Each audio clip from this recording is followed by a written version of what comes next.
राजकारणात दर मिनिटाला काहीतरी नवं घडतंय। बातमी कुणीही दे, पण खरी अपडेट मिळते फक्त राजकीय लाईव्हवर।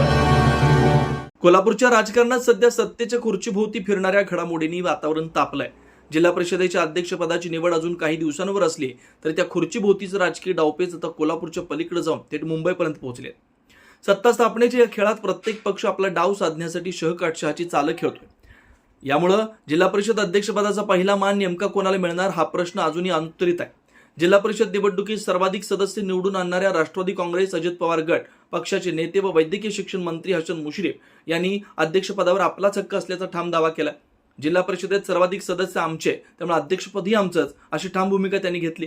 परंतु दुसऱ्या बाजूला भाजपनेही मित्रपक्षांच्या मदतीने संख्याबळ आपल्या बाजूला असल्याचा दावा करत ही लढाई अधिक रंगवली। त्यातच शिवसेनेनं शिंदेगड देखील अध्यक्षपदावर आपली नजर रोखल्यानं राजकीय समीकरण अधिक गुंतागुंतीची बनलीत।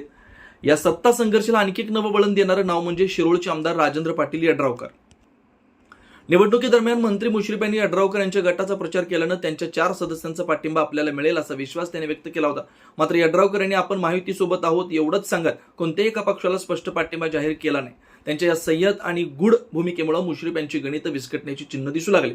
राजकारणातील ही शांत चाल पुढे कोणता परिणाम घडवते याकडे सर्वांचं लक्ष लागलं।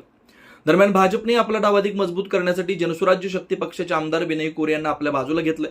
दुसरीकडे शिवसेनेचे नेते व पालकमंत्री प्रकाश आंबेडकर यांनीही पक्षातील खासदार आमदारांशी मूठ बांधत अध्यक्षपदासाठी जोरदार मोर्चेबांधणी सुरू केली।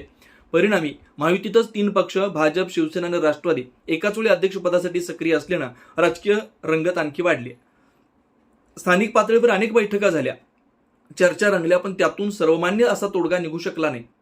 अखेर हा प्रश्न कोल्हापूरच्या पलीकडे जाऊन मुंबईच्या राजकीय दालनात पोहोचला। उच्च व तंत्र शिक्षण मंत्री चंद्रकांत पाटील यांच्या उपस्थितीत झालेल्या बैठकीत पुन्हा एकदा सर्व पक्षांनी आपापली बाजू जोरकसपणे मांडली। या बैठकीत मंत्री मुश्रीफ यांनी कोल्हापूर महापालिकेच्या निवडणुकीचा दाखला देत आपली बाजू ठामपणे मांडली। महापालिकेत सर्वाधिक सदस्य असलेल्या पक्षाला महापौरपद देण्यात आलं, त्याच धर्तीवर जिल्हा परिषदेतही सर्वाधिक सदस्य असलेल्या राष्ट्रवादी काँग्रेसकडे अध्यक्षपद आलं पाहिजे असा मुद्दा त्यांनी मांडला। शिवाय महापालिकेत सत्ता स्थापन करताना महापौर उपमहापौर निवडीत आपण फारसा हस्तक्षेप केला नव्हता हेही त्यांनी अधोरेखित केलं। परंतु या युक्तिवादाला लगेच प्रत्युत्तर देत आमदार विनय कोरे यांनी मुश्रीफ यांची कोंडी केली। त्यांनी स्पष्ट शब्दात सांगितलं की कोल्हापूर महापालिकेत राष्ट्रवादी आघाडी म्हणून निवडणूक लढली होती, पण जिल्हा परिषदेत आपण एकमेकांच्या विरोधात लढलेलो होतो। या एका विधानानं सभागृहात राजकीय वातावरण आणखी तापलं। मुंबईतील चर्चेनंतर अंतिम निर्णय मात्र अद्याप धुसरच आहे। महापालिकेच्या धर्तीवर जिल्हा परिषद अध्यक्षपद 6 वर्षाच्या कालावधीसाठी ठेवावं आणि ते महायुतीतील 3 पक्षांचा जनसुराज्य शक्ती पक्ष अशा 4 पक्षात वाटून द्यावं अशी एक अनौपचारिक चर्चा पुढे आली। या सूत्रांवर सर्वांनी तत्वतः सहमती दर्शवल्याचं सांगितलं जातं।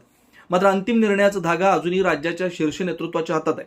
मुख्यमंत्री देवेंद्र फडणवीस, उपमुख्यमंत्री एकनाथ शिंदे आणि उपमुख्यमंत्री सुनेत्रा पवार यांच्या निर्णयावरच पुढील समीकरण ठरणार आहे। तरी या 3 नेत्यांमध्ये पहिलं अध्यक्षपद आमचंच असा आग्रह कायम राहण्याची शक्यता नाकारता येत नाही। म्हणूनच आता कोल्हापूर जिल्हा परिषद अध्यक्षपदाची निवड जणू एखाद्या राजकीय नाट्याप्रमाणे उत्कंठ वाढवते। 17 फेब्रुवारीला होणाऱ्या निवडणुकीपूर्वी कोणता नवा डाव खेळला जाईल, कोणत्या पक्षाच्या बाजूने नशीब फिरेल, शेवटी त्या खुर्चीवर कोण विराजमान होईल याची उत्सुकता संपूर्ण जिल्ह्याच्या राजकारणात शिगेला पोहोचली। राजकीय घडामोडींचा सर्वात वेगवान अपडेट फक्त इथेच राजकीय लाईव्हवर।